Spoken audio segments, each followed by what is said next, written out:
Most cosmetic nurse practitioner entrepreneurs will face one of three outcomes. Bankruptcy, that means your business closes because you run out of money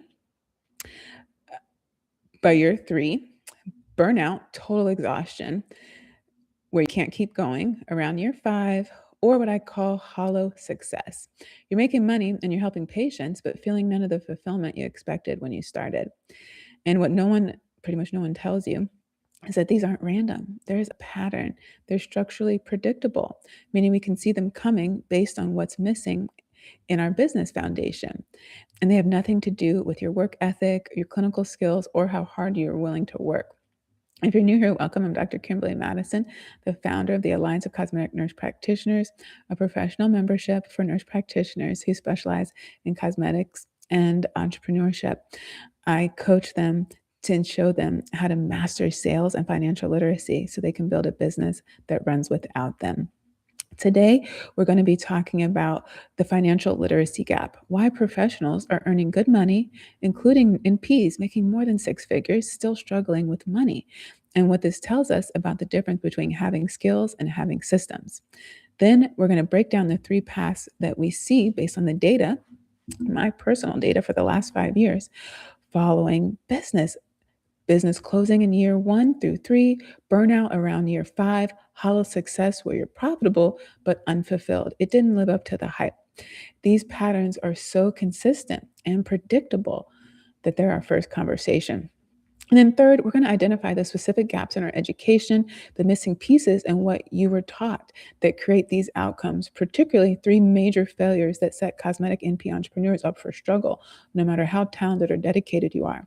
And by the end of this video, you're going to understand your challenges aren't personal failures, while working harder isn't going to solve the problem, and what actually needs to change to build a business that lives without you.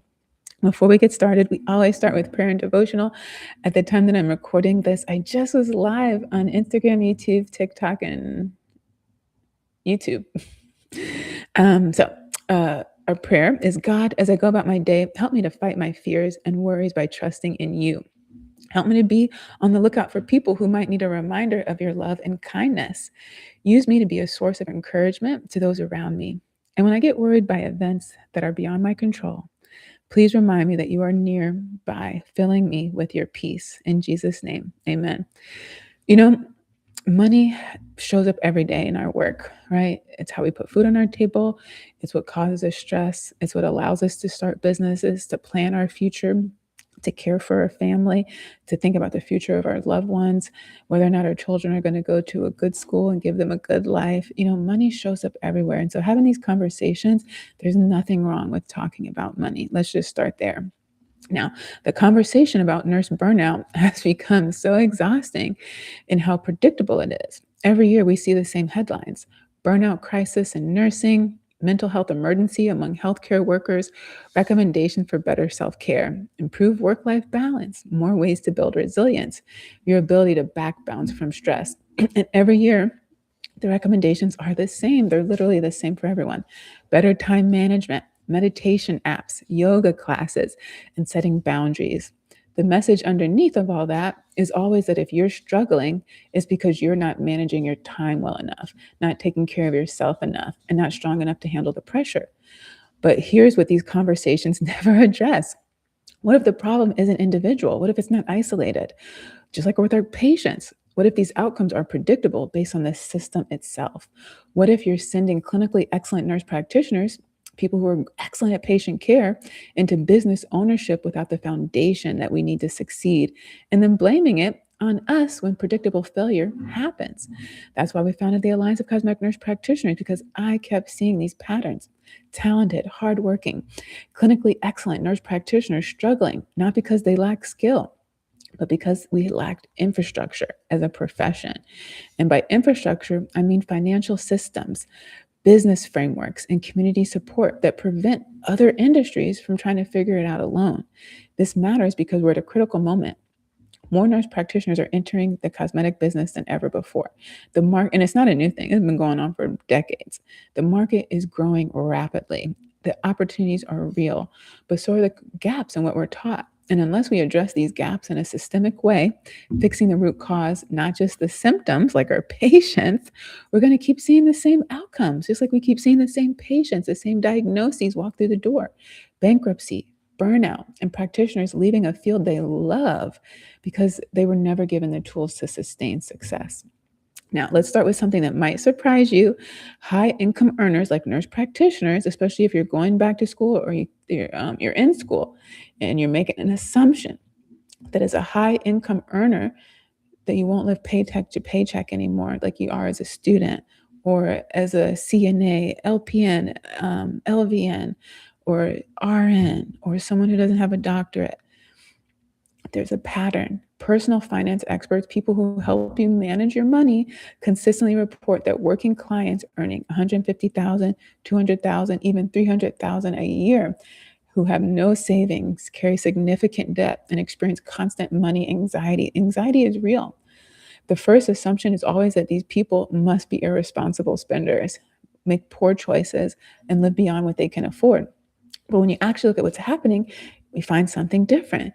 These high earners were never taught how money works. They were never given a step by step plan for managing income that changes month to month. They were never shown how to keep business finances separate from personal finances. They were taught skills, how to practice law, how to perform surgery, how to manage tech projects, how to inject neuromodulators, but they were not taught systems. The systems that they actually work in were still invisible. And the key point is systems are repeatable processes and frameworks that keep things running smoothly. And it's a critical distinction. Skills without systems collapse every single time. It's predictable, no matter how smart you are, how hard you work, or how talented you are. For cosmetic nurse practitioner entrepreneurs specifically, this pattern plays out in very specific ways. You graduate from NP school with strong clinical training. You complete your injection certifications, you get official training, and through one of the major aesthetic training companies, perhaps. Maybe you take some business courses or watch some YouTube videos about starting a business. You subscribe to someone's Patreon, and then you launch your business. And within months, you're drowning, not because you're a bad injector. It has nothing to do with your certifications or your degrees. It's not because you're lazy or uncommitted, but because you're trying to build a business without infrastructure, without the foundation, systems and support structure that you absolutely need. You don't know how to figure it out. If you don't know how to figure it out, you have a revenue problem, not making enough money, or spending problem, spending too much money. And it's not about picking up another job. You don't know your break-even number, the minimum you need to earn every month, and you don't understand how to prepare for tax obligations, what you owe the government, or how to structure your finances to protect yourself legally. We're going to go over some examples. These are some case studies, which are examples, right? And these are not individual, like real people, but they are based on very real people. Now, let's start with Maya. She represents all of our new MPs about 8 months into their aesthetic side practice and a business they run in addition to their full-time job. She works full-time at a dermatology clinic during the day. She sees cosmetic clients in the evenings and weekends, and she's generating about $2,800 per month in her side business. On paper, it looks like progress. In reality, she's spinning her wheels. She's working hard, but she's not getting anywhere. She's taking multiple training courses, invested in marketing coaching, purchased equipment, obtained insurance, and she's even working more than ever before. But when she runs her numbers through the Tiffany Aliche framework, a way to categorize every expense as a fixed monthly cost, variable costs that change with activity, or optional spending, the diagnosis is very clear. She has a revenue problem, not a spending problem. She's not making enough to cover the fixed expenses of her running her business. Most practitioners in Maya's position assume they just need more clients. They double down on marketing, work longer hours, take on debt to fund growth, but the underlying problem isn't volume, it's structure. Maya was never taught how to calculate her break-even number. She doesn't even know whether she has a revenue problem or a spending problem because she was never given the framework and the tool to figure it out. She's really going blind and on a lot of hope. And the statistical outcome is bankruptcy within those first 2 to 3 years. That's a very real thing. And it's not her fault. It's an infrastructure failure, a breakdown in the systems and education that should have been in place. Uh, if you're here for the first time, I invite you to subscribe, give a comment or two. And if you like this conversation, if you want to have more of them in person with me, I want to invite you to the number one conference for nurses in business, Nurses Making Business Moves, March 6th through the 7th in Tampa, Florida, hosted and founded by the Dr. Farah Laurent. This is year 2. I'm delighted to be a speaker on a panel, and we're there to talk about your business, right? That's the number one thing holding us back is we don't talk about our dreams, we don't talk about our business, and we don't talk about when we're struggling. We continue to work in silos and suffer in silence, and there's 5 million of us. Why are we struggling? Why are we trying to figure things out? I think one of the other 5 million nurses has figured it out. Let's just talk to them. No one else understands nursing like another nurse. So when you're out there trying to get people to understand your concept, your idea, to believe in you, to invest in you, to give you an opportunity, you already know it's a struggle. You come over to nursing, we already get it. Spend all your energy growing your business, building out your dreams, living the life you work so hard for. And this conference, Nurses Making Business Move, is the place for that. Whether you have an idea, you have one that didn't work out, or you just need that boost because you already have your website, you already put together the LLC, you already have a location picked out, your brand colors, your logo, and you just have felt the struggles of being overwhelmed, not knowing the first place to start, having that loneliness, having all these competing demands. And you just need to be in a room where people understand and they care about what you've done, they care about your nursing expertise, and they're willing to tell you exactly what they did so you can get where you want to be. Okay, so let's look at 3 different paths that we see based on the data. Like I said, I've been studying nurse practitioners in dermatology, cosmetics, and entrepreneurship for the last 5 years, and there's a clear pattern. It's very obvious, right? When you're in the game, when you're the player in the game, you can't see it, right? It's hard to see the picture when you're inside the frame. Shout out to Dr. Erica Yule for that. But when you step on the sideline, like the coach has that unique vantage point. They can see where everybody's positioned. If you ever have been charge nurse, you know that there's a clear, when you move from just taking care of your own patients and you move to being charge nurse, you see that whole unit so differently. You see your colleagues so differently. It's the same thing. So let's look at these 3 different paths, the different directions people's careers take that I see in amongst cosmetic nurse practitioners. These patterns are so consistent that I can often predict what path someone is on within our first conversation based entirely on what infrastructure they have or don't have. Now, let's talk about years 1 through 3. We talked about Maya. She represents the practitioners who close their practices within the first 2 to 3 years. This pattern is always the same. Clinical competence, strong patient care, skill, strong work ethic, genuine passion for helping patients, but no financial infrastructure because all their money went to learning how to take care of the patient. No money systems in place. They don't know their numbers. They're not making decisions based on they're making decisions based on how they feel rather than what the data shows. They're investing in marketing without knowing if they have a conversion problem, which is turning consults into paying clients, right? Turning all your 10,000 followers into $10,000, a pricing problem, charging too little, or a volume problem, not having enough clients. They're purchasing equipment without understanding how long it will take to earn back that investment. They're paying for certifications without calculating the new skills will generate enough revenue just to justify the cost. And then somewhere between year 2 and 3, they look at their bank account and realize they're underwater, which is spending more than they're making. They've been subsidizing, financially supporting their business from their personal income. They've taken on debt. They're exhausted from working 2 jobs, and the math doesn't work. So they close and they blame themselves. They tell themselves that they weren't cut out for business or ownership and that they should have worked harder and that they failed. But they didn't fail. You didn't fail. The system failed you. Now, let's talk about our mid-career burnout. This is around year 3 or 7. They successfully make it through the survival phase, but they encounter a very different problem around year 5. These are our practitioners who have established practices. They have steady revenue. They've even hired a team. By external metrics, how things look from the outside, they're very successful. But internally, they're trapped. They've unknowingly created a job for themselves, not a business. And they're caught in what we call the solo injector trap. They'll describe themselves as a solo injector. Now, this is a business model where operations depend on that one person to be physically present, and it can't run without them. They can't take vacations without revenue stopping.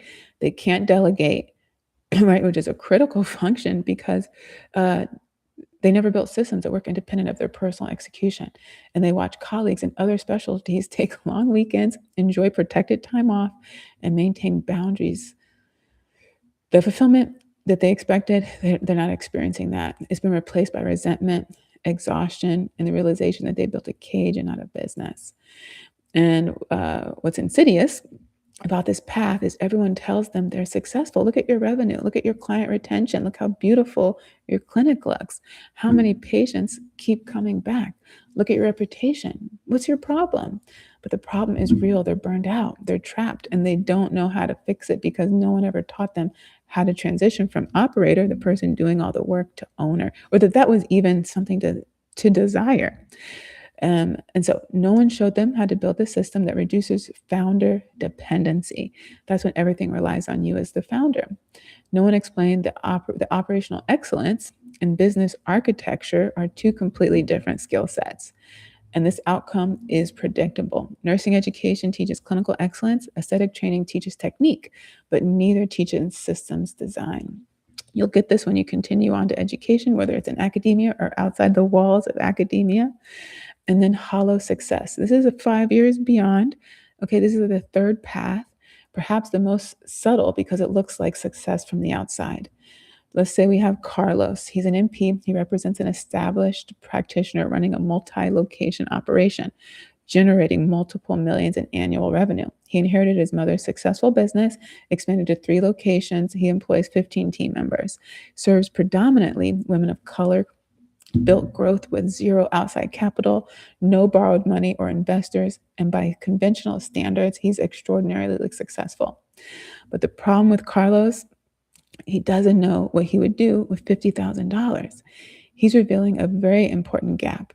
He knows how to run a profitable business. His mom taught him operations, but he was never taught what to do with profits beyond reinvesting, putting money back into operations. He doesn't know how to think about wealth building, creating lasting financial security, investment strategies, plans for growing money, capital deployment, deciding where to put the money, and money earned without active work. This is your money working for you. He's operationally excellent, but financially illiterate in ways that will limit his capacity to build generational wealth. That is when you have money that lasts beyond your lifetime. Selling the business or transitioning from business owner to investor. This is what we call hollow success. You're making money and you're helping people feel like their best selves, but experiencing none of the freedom, the security, or fulfillment that wealth should provide because you don't actually know what to do with wealth once you create it. And assuming you're going to know what to do just because you have it is like assuming our patients are going to know how to take care of them of themselves just because they have a diagnosis or just because they've had it for 30 years or because we give them a prescription. Now, what I want you to do, and it's going to only take you 10 minutes, is the single most important diagnostic tool you can use to understand where you are actually financially. I call it the financial starting point assessment. It's in the money workbook for cosmetic MPs on page 8. And I'll tell you how to get that workbook in just a minute, but you can do a very simplified version right now with what you have. What you're going to do is calculate your net worth. Net worth is what you own minus what you owe. It's the clear snapshot of your financial health. You grab your phone, open your notes app or a piece of paper, and make 2 columns. In column 1, you put your assets. These are the things that you own that have value. Bank account balances, retirement accounts, business value. If you could sell today, what would you get? And any investments. Add those up, that's your total assets. In column 2, we're going to look at your liabilities. This is anything you owe. Student loans, credit card debt, business loans, car loans, any debt. Add those up, those are your total liabilities. Now, you're going to subtract your assets minus your liabilities. That's your net worth right there. Most people have never calculated this. And when you see the actual number, it changes how you think about money. Now, let's look at your cash flow. This is money coming in versus money going out. This tells you if you're moving forward or backwards every month. And if you're living paycheck to paycheck, you can see why and where. If you look at the last 3 months of your bank statements, both personal and business, if you have a business, write down total money in, salary, business revenue, whatever income you have, and total money out, expenses, everything that you spent. The difference is your cash flow. If it's positive, you're moving forward. If it's negative, you're spending more than you make, and that's not sustainable long term. When you're evaluating businesses to invest in, we want to see which businesses have cash flow. It's the same thing. And what I want you to notice is most people think they have a spending problem. But when they actually run the numbers, they discover they have a revenue problem. They're not making enough to cover their necessary expenses, even if they cut everything optional. It changes everything because the solution to a spending problem is cutting expenses, but the solution to a revenue problem is making more money. Two completely different strategies. This assessment is in the money workbook because it's the foundation for everything else. You cannot fix what you cannot measure. You cannot make good decisions without knowing where you actually are. And if you just did this exercise and realize I have no idea what my net worth is, or I've never tracked my cash flow, you're not alone. Most nurse practitioners were never taught this, and it's not your fault. It's a gap in our knowledge and training. The money workbook walks you through this in detail. Plus, it shows you how to the 6 foundational accounts that we recommend for every nurse practitioner, especially if you plan to get into business. How to prepare for your taxes, and how to calculate your break-even number. This is the minimum that you must make monthly to keep your business running. It's free for the first 3 days of every quarter to the email list. You can join that at Mahogany Dermatology blog. After that, or if you can't wait, you can purchase your copy at the Mahogany Dermatology Nursing Bookstore for $17. That link is in the description box. And whether you download the workbook or not, you now have your financial starting point. That's your baseline. That's where you are today. And knowing where you are is the first step to getting where you want to be. So I want to hear from you in the comments. Which path resonates with you the most with your current situation, your biggest concern? Are you early in your business, worried about survival? Are you established but feeling trapped or burnt out? Or are you profitable but unfiltered? Most people won't leave a comment because talking about money, it brings up a lot of feelings, right? You can DM me, we can have that conversation privately, or we can have it at Tampa. Now let's talk about why these outcomes are so predictable, because it comes down to 3 specific failures in how we educate and train our cosmetic nurse practitioners. It's just like with your patients. You can look at a patient and say, well, if you do X, Y, and Z, you're going to get diabetes. If you do X, Y, and Z, you're going to get high blood pressure. It's the same thing in our industry. It's the same thing. Most NP programs spend very little time on skin biology, right? How different skin tones respond differently to conditions and treatment, and virtually nothing on cosmetic procedures. Think about your own NP education. How many hours did you spend on dermatology? How many lectures covered skin assessment beyond basic rash identification? And how much time was dedicated to understanding ethnic hair? Raised scars that grow beyond the original wound, keloids, right? Or dark spots, or other skin of color conditions. Most programs, the answer is going to be none. Maybe a few hours across 2 years, maybe one rotation, clinical placement, one conference if you're lucky. So practitioners enter cosmetics with significant clinical knowledge deficits that they must address through expensive continuing education after graduation. We're starting from behind. We're paying thousands of dollars for training that should have been part of our graduate education. And we're learning from programs that also don't adequately address skin of color, meaning they're continuing the same gaps they started with. It's the same with our financial literacy. Now, the major aesthetic training programs focus almost exclusively on clinical technique. They're going to teach you injection mechanisms. This is the physical how-to, product selection, patient assessment, complication management, handling problems when they occur. And these skills are super important. You need to be clinically competent, good at the actual medical procedure. But they don't teach you business formation, how to legally set up any company, financial management, handle money, pricing strategy, creating repeatable processes, or how to build sustainable practice infrastructure, how to have a successful negotiation.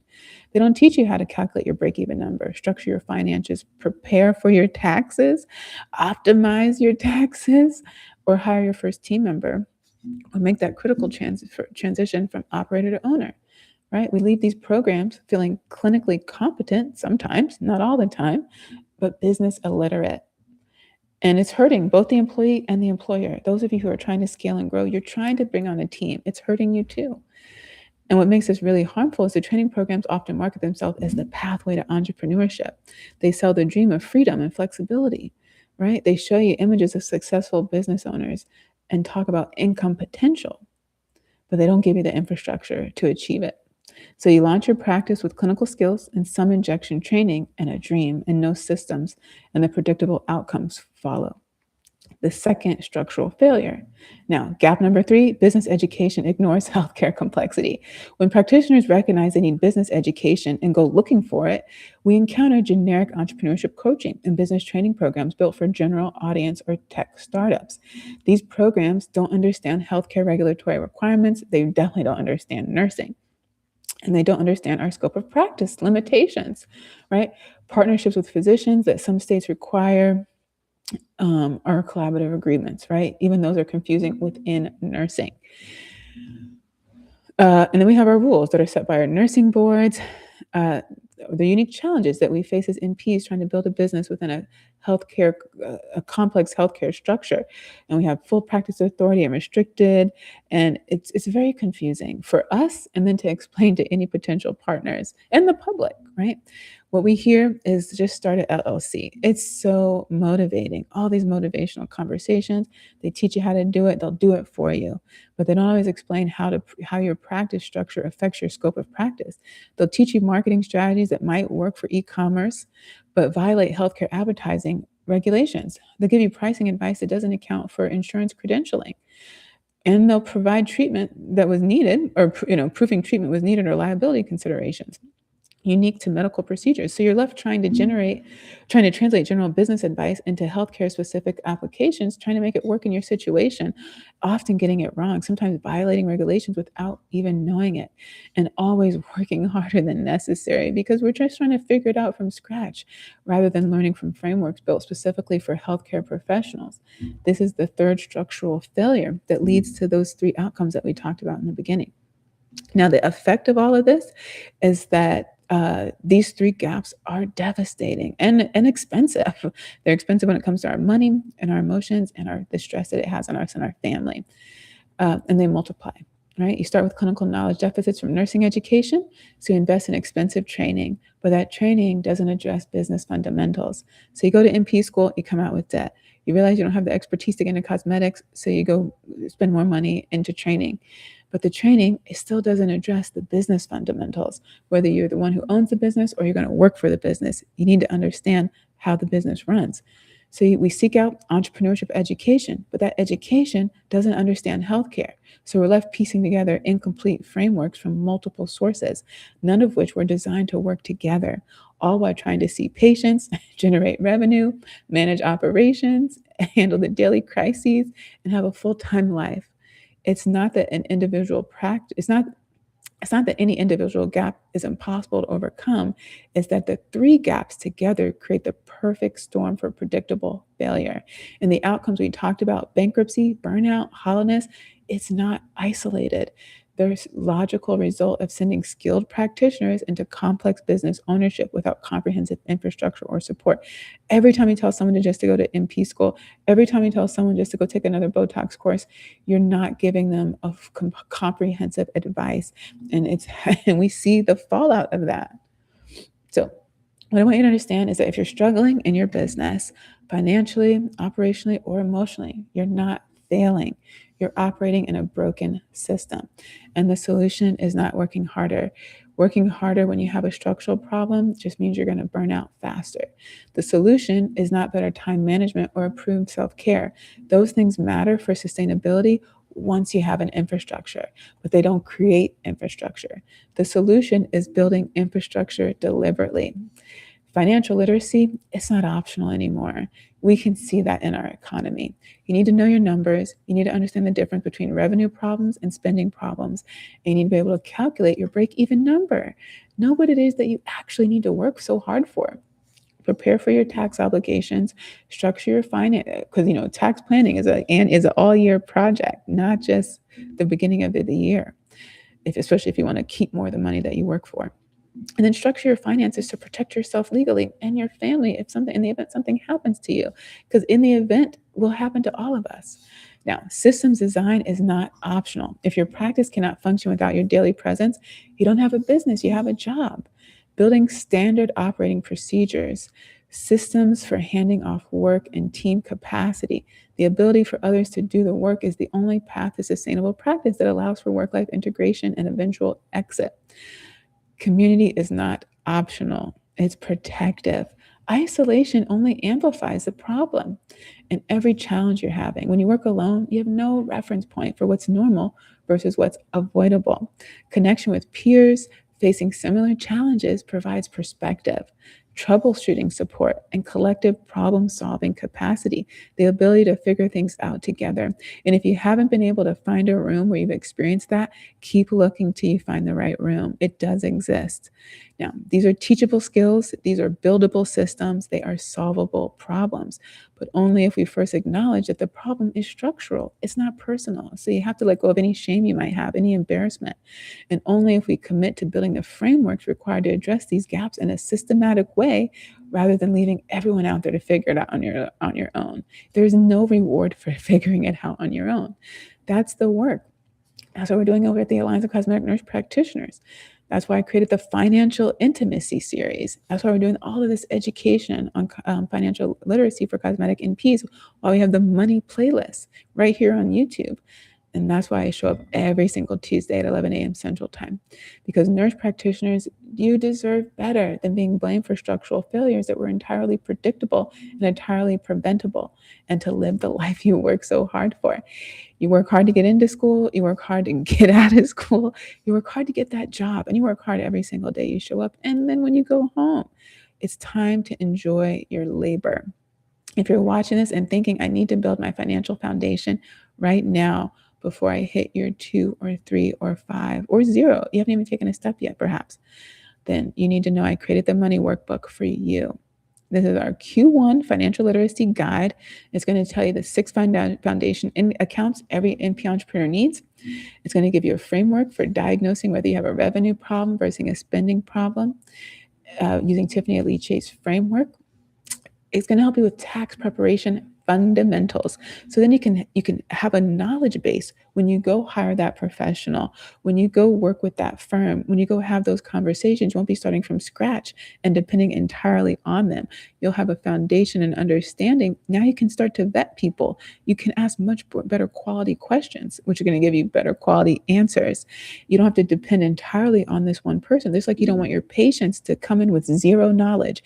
It helps me none when my patients know absolutely nothing that I'm talking about. I need them to have a base level of health literacy so we can have a conversation where they're well informed, well equipped, confident, and empowered. That cannot happen if they come in knowing absolutely nothing, because they can't leave knowing nothing. They're going to be the ones responsible managing their health. You're going to be the one responsible managing your finances, managing your business. You can't go in those conversations and those partnerships depending on them 100%. You need to have your own foundations.